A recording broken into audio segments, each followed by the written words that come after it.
شرور أنفسنا ومن سيئات أعمالنا من يهده الله فلا مضل له ومن يضلله فلا هادي له أشهد أن لا إله إلا الله وحده لا شريك له وأشهد أن سيدنا ومولانا محمدا عبده ورسوله أعوذ بالله من الشيطان الرجيم بسم الله الرحمن الرحيم إن الدين عند الله الإسلام وقال تعالى وأنتم الأعلون إن كنتم مؤمنين وقال النبي صلى الله عليه وسلم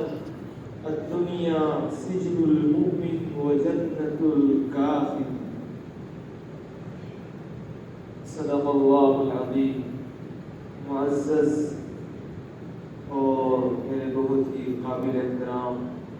بزرگ اور نوجوان ساتھیوں، اللہ تبارک و تعالی کی عطا کردہ نعمتوں سے ہم استفادہ کرتے ہیں اور اللہ تبارک و تعالی کی زیر نگرانی ہم اور ہماری ہر نقل و حرکت، ہمارا اٹھنا، ہمارا چلنا، ہمارا بولنا، ہماری رفتار، ہماری گفتار، ہمارا کردار، ہمارا بولنا،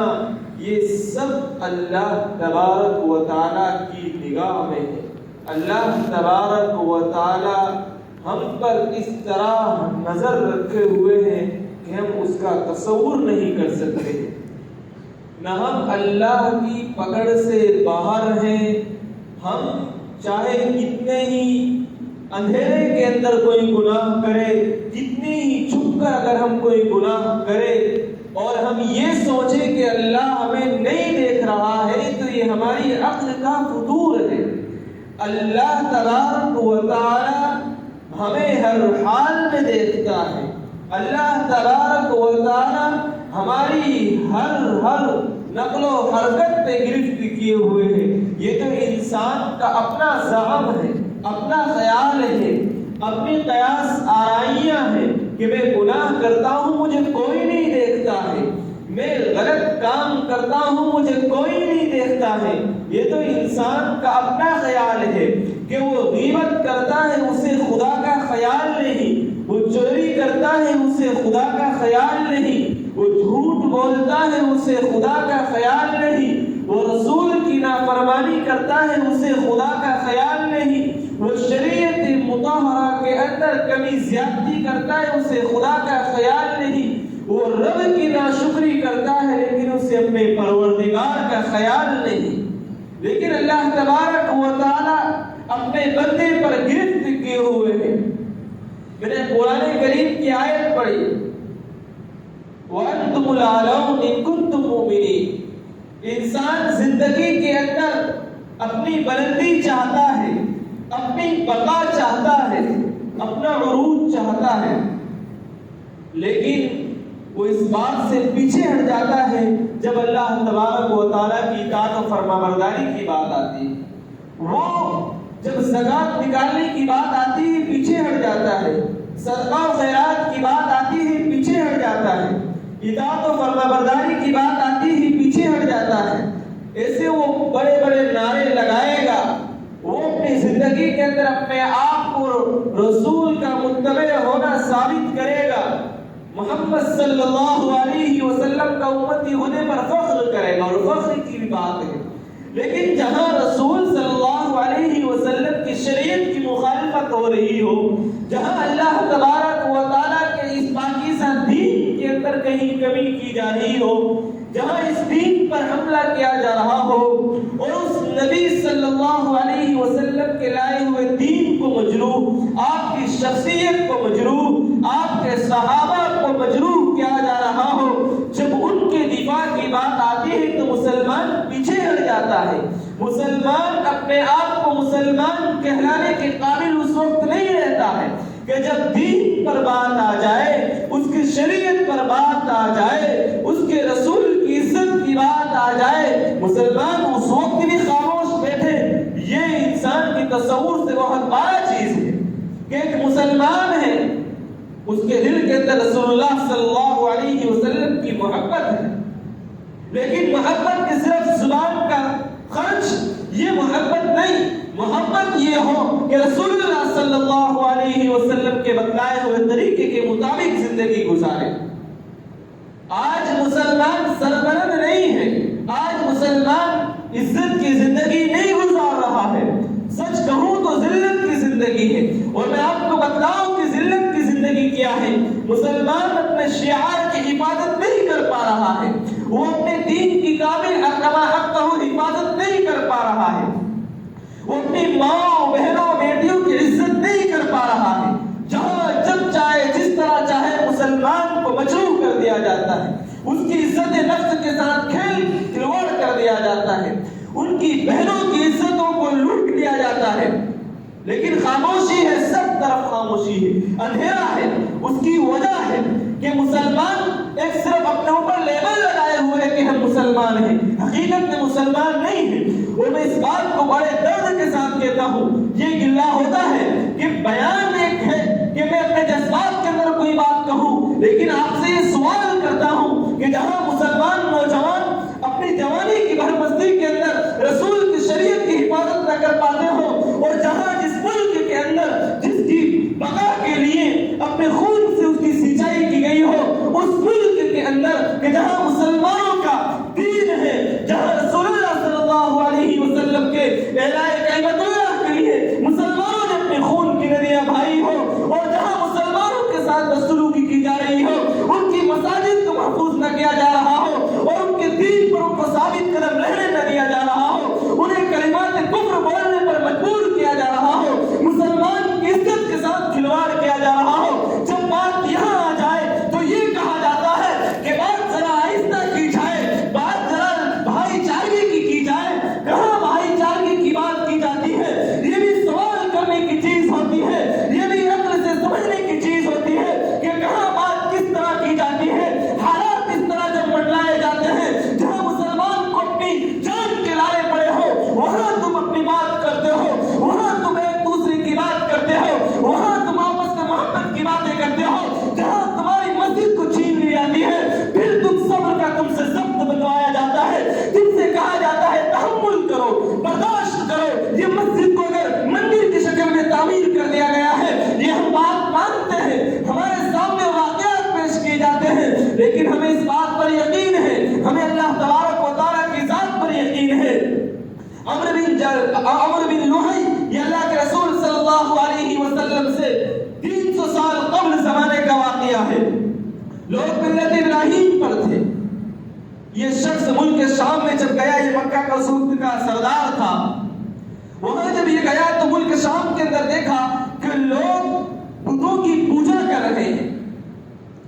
تو ملک شام کے اندر جب گیا سفر کے لیے تو اس کو بڑا معلوم ہوا کہ لوگ اپنے خود ساختہ مورتیوں کی پوجا کر رہے ہیں، بڑی اچھی چیز ہے۔ تو وہاں کے لوگوں کو پوچھا کہ بھئی یہ کیا چیز ہے؟ تو لوگوں نے کہا کہ بھئی یہ تو مورتی ہے، یہ ہمارے خدا ہے، ہم ان کو پوجتے ہیں اور ان سے مرادیں مانگتے ہیں۔ تو عمرو بن لوہی کو یہ بات اچھی لگی اور اس نے وہاں سے چند بت خرید کر مکہ لے آئے کہ بھئی ہم کو بھی دے دو، ہم بھی ان کی عبادت کریں گے۔ تو اس نے حبل نامی بت اور کئی بت وہاں لا کے مکہ کے اندر نصب کر دیا، اور لوگوں کو اس بات کی دعوت دی کہ ہمارے معبود تو یہ ہیں، اور لوگوں کو ان کی عبادت بڑی اچھی لگی۔ لوگوں نے بیت اللہ کا جہاں لوگ طواف کرنے لگے کر رہے تھے، لوگ اس حبل نامی بت اور جو دیگر بت وہ لایا تھا ان پتھروں کی عبادت کرنا شروع کر دی۔ اب دیکھو اللہ تبارک و تعالیٰ کا گھر ہے، ابراہیم جس کی تعمیر کرتے ہو، آدم جس کا طواف کرتے ہو، ہزاروں فرشتے جس کا طواف کرتے ہو، محمد جیسے پیغمبر صلی اللہ علیہ وسلم جہاں طواف کرتے ہو، اس پیغمبر کے آنے سے پہلے اس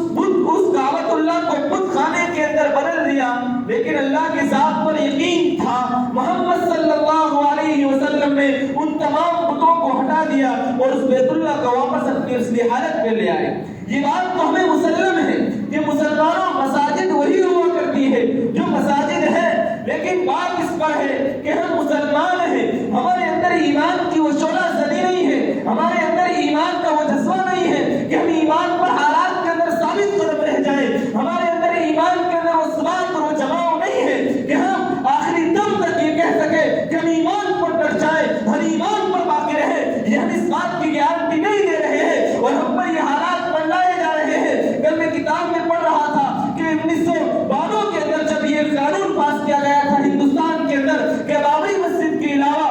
بھی تمام مسجدیں ہیں، تمام عبادت خانے ہیں، اس بات پر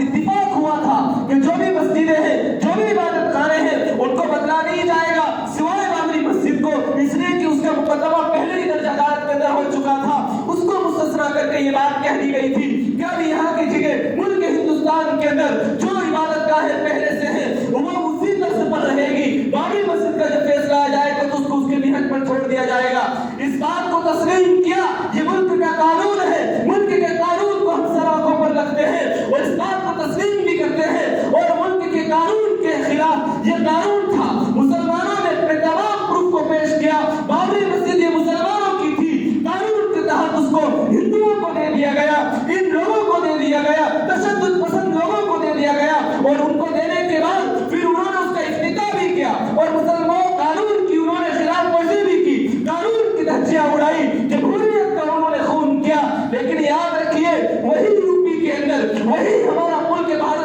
بھارت کی بات ہے، ہندوستان کی بات میں کر رہا ہوں، یہی ملک ہے، یہی دھرتی ہے، یہی مسجد ہے، مسلمانوں سے چھین کر ان کی عزتوں کو تار تار کرنے کے بعد ابھی مسلمانوں کا پہلا غم نہیں بھولا ہے، مسلمان اپنے پہلے غم کو نہیں بھولے ہیں، ابھی تم نے وہاں جا کے افتتاح کیا اور ابھی مسلمانوں پر اس کے غم ہے، ابھی مسلمان بالکل اس سے خوش نہیں ہے، لیکن یہی گیان واپی مسجد آج میں نے خبر دیکھی ہے، کل میں کتاب میں پڑھ رہا تھا، مجھے بہت افسوس ہوا کہ مسلمانوں یہ ہوا کہ تم سے تمہاری مسجد چھینی گئی، اور جب دیکھا گیا مسلمان کی طرف سے کوئی اس بات پر ایکشن نہیں لیا گیا، مسلمان ڈر گئے ہیں، مسلمان گھبرا گئے ہیں، مسلمانوں نے خاموشی اختیار کر لی ہے، نہیں مسلمانوں ضرورت اس بات کی ہے، گیان واپی مسجد کا یہ فیصلہ لیا عدالت نے کہ اس کو بھی مندر کے اندر تبدیل کر دو، اس کو بھی یہاں اس کے تہہ خانے کے اندر مورتی رکھ دو، اور لوگوں نے رکھی ہے، یہ کوئی 1000 سال پرانی بات نہیں ہے، یہ کل اور پرسوں کا واقعہ ہے کہ اسی یوپی کے اندر ابھی مسلمانوں کا غم تازہ ہے، واپس اس مسجد کو مندر کے اندر تعمیر کرنے کی باتیں کر دی گئی ہیں، اور یہ یاد رکھیے مسلمانوں، بڑے افسوس کے ساتھ کہہ رہا ہوں، بڑے درد دل کے ساتھ کہہ رہا ہوں، جو 6 دسمبر ہمارے اوپر دہرایا گیا ہے، جو 6 دسمبر اس ملک کے اندر آیا تھا دوبارہ آئے گا اور آ سکتا ہے، ہمیں اس کے آثار نظر آ رہے ہیں۔ پھر کہا جاتا ہے کہ مسلمانوں ذرا صبر اور تحمل سے کام لیجئے، مسلمانوں نہیں، یاد رکھیے ایک بات کہہ کر میں آپ لوگوں کو بات ختم کروں گا کہ یاد رکھیے اگر شریعت کی بقا چاہتے ہو، اسلام کی بقا چاہتے ہو تو اسلام پر برقرار رہنا، اسلام کے قانون کو اور اس کے بتلائے ہوئے طریقے پر تمہیں مضبوطی سے جمع رہنا یہ بہت ضروری ہے۔ حضرت عثمان غنی رضی اللہ تعالیٰ عنہ صلح حدیبیہ کا موقع ہے، آپ جب وہاں مکہ المکرمہ جب پہنچے ہیں لوگوں سے ملاقات کے لیے، اللہ کے رسول صلی اللہ علیہ وسلم کا داماد ہے، جب وہاں گئے اور جب ان لوگوں نے کہا کہ عثمان آپ تو سرداران مکہ تھے اور آپ کی تو بڑی عزت تھی، آپ نے گھٹنوں ٹخنوں سے اوپر پاجامہ کیوں کر لیا؟ آپ مکہ کا رواج ہے کہ ٹخنوں سے نیچے پاجامہ رکھو نا تو تمہاری شان ہوگی، تم سردار معلوم ہوگے، آپ نے یہ کام کیوں کیا؟ حضرت عثمان غنی رضی اللہ تعالیٰ نے کہا کہ بات ایسی نہیں ہے، رسول کا طریقہ ہے، میرے حبیب فرماتے ہیں کہ ٹخنوں سے اوپر پاجامہ رکھو، میں اپنی سرداری کو تمہارا اطاعت کرتا ہوں، لیکن میں اپنے رسول کی سنت کو چھوڑنا پسند نہیں کرتا ہوں۔ یہی حالت ہے کہ ایک صحابی ایران کے بادشاہ کے پاس جاتے ہیں اور وہاں جا کے رسول اللہ صلی اللہ علیہ وسلم کی بات کو جب پیش کرتے ہیں تو ایران کسرا کا بادشاہ کا یہ دستور تھا کہ لوگ ہاتھ میں سب دستوں کے پاس کھڑے ہوں، ان کی تعظیم کریں، لیکن یہ وہ لوگ تھے کہ جنہوں نے شریعت پر عمل کیا، جنہوں نے ایسے حالات کے اندر اپنی شریعت کو مضبوطی سے پکڑا، انہوں نے کہا کہ ہم رسول اللہ صلی اللہ علیہ وسلم کے غلام ہیں، ہم کسی کے سامنے جھک جائیں، ہم کسی کے سامنے سجدہ ریز ہو جائیں، یہ ہمیں منظور نہیں ہے، آپ اپنی بادشاہت اپنے پاس رکھیے، ہمیں رسول کا غلام ہونا یہ زیادہ پسند ہے۔ میں بتلانا نہیں چاہتا ہوں آپ حضرات کو کہ ایسے حالات کے اندر کہ جہاں مسلمانوں اور ان لوگوں کے اندر یہ لسٹ ہے کہ 2000 کے قریب مسجد ان کی لسٹوں کے اندر ہے، مسلمانوں کے عبادت خانے ان کی لسٹوں کے اندر ہے کہ پہلے کہاں پھر کہاں پھر کہاں، اگر ہم اسی نیت پر رہے، اسی طریقے پر رہے اور صرف نعرے بازی لگا لی، صرف احتجاج کر دیا تو کچھ نہیں ہوگا جب تک کہ ہماری زندگی کو ہم رسول خدا صلی اللہ علیہ وسلم کے طریقے کے مطابق نہ گزارے، اس لیے کہ طریقہ رسول کا نہیں ہو اور رسول کے محبت کے دعوے دار بن جائیں، یہ عشق رسول نہیں ہے۔ رسول صلی اللہ علیہ وسلم سے محبت، شریعت سے محبت تو یہ ہے کہ ہم اپنی زندگی کو رسول کے